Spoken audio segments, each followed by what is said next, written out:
এই দায়িত্ব ভারতের পারে না। একই সাথে দ্বিমুখী কথা বললে হাসিনা তো বাংলাদেশের পার্লামেন্টে ইলেজিটিমেট প্রধানমন্ত্রী হলেও কিছু বক্তব্য দিয়েছে তো এই দেশের ইতিহাসে যেগুলো লিখিত হয়ে আছে। তিনি বলেছিলেন, আপনাদের সবার মনে আছে যে ভারতকে যা দিয়েছেন তা নাকি চিরদিন মনে রাখবেন। হাসিনা ভারতকে যা দিয়েছেন তা চিরদিন মনে রেখেছে বলেই তখন আশ্রয় দিচ্ছে। এটা তো রেসিপ্রোকাল।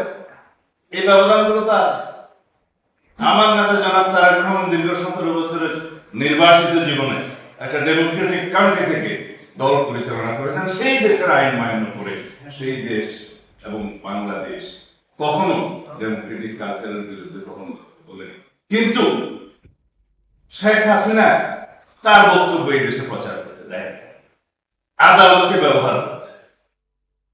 এখন যদি কোন পতিত স্বৈরাচার, ফ্যাসিস্ট, গণহত্যার জন্য যিনি দায়ী, যিনি এই দেশে মানবতা বিরোধী অপরাধ করেছেন, জাতিসংঘের রিপোর্টের মধ্যে 1400-র বেশি মানুষকে হত্যা করেছেন, সেখানে নারী শিশুর ভাগ ছিল 1300-1400, এবং আসমান থেকে হেলিকপ্টার থেকে গুলি করে দেশের জনগণকে হত্যা করেছেন।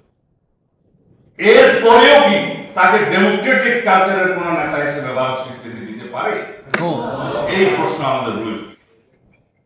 তার দিল্লিতে বসে তৎপরতা চালানোর যে অভিযোগ আমাদের বাংলাদেশের গণতান্ত্রিক কালচারের বিরুদ্ধে, গণতন্ত্রের বিরুদ্ধে, দেশের মানুষের বিরুদ্ধে, এই দেশে অস্থিরতা সৃষ্টির জন্য যে সমস্ত বয়ান দিয়ে যাচ্ছে, সেটা আমাদের অভিযোগ রইল। এই দায়িত্ব ভারতের পারে না। একই সাথে দ্বিমুখী কথা বললে এই দেশের মানবতা বিরোধী আদালত আইসিটি কোর্ট তাকে দণ্ডিত করেছে, তার বিরুদ্ধে ফাঁসির রায় আছে এবং আরো মামলা চলমান আছে। কিন্তু এই ফ্যাসিস্ট শেখ হাসিনার কোনো অনুশোচনা নাই, দুঃখ প্রকাশ করে নাই, বাংলাদেশের মানুষের সামনে দুঃখ প্রকাশ করে নাই, অনুশোচনা নাই। কিন্তু একটা বিষয় খুব ভালো জানে,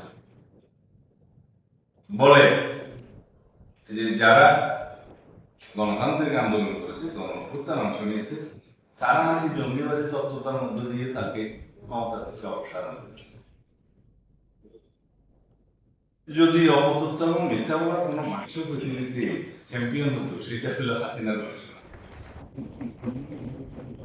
তার ছেলের নাকি সেই অনুষ্ঠানে যুক্ত হয়েছে। আমাকে কালকে একজন জিজ্ঞেস করছে, সাংবাদিক বলছে হাসিনা, না বলে কিসের হাসিনা, প্রত্যেকে বলেছে, কি বলেছে, তাকে কি দেখা গেছে? এখন পর্দানশীল হয়ে গেছে, পর্দার আড়াল এখন আছে। এইগুলো ভারত অ্যালাউ করছে, আর একই সাথে ভারত বাংলাদেশের সাথে একটা বন্ধুত্বপূর্ণ সম্পর্ক চাচ্ছে। দুইটা তো একসাথে যায় না।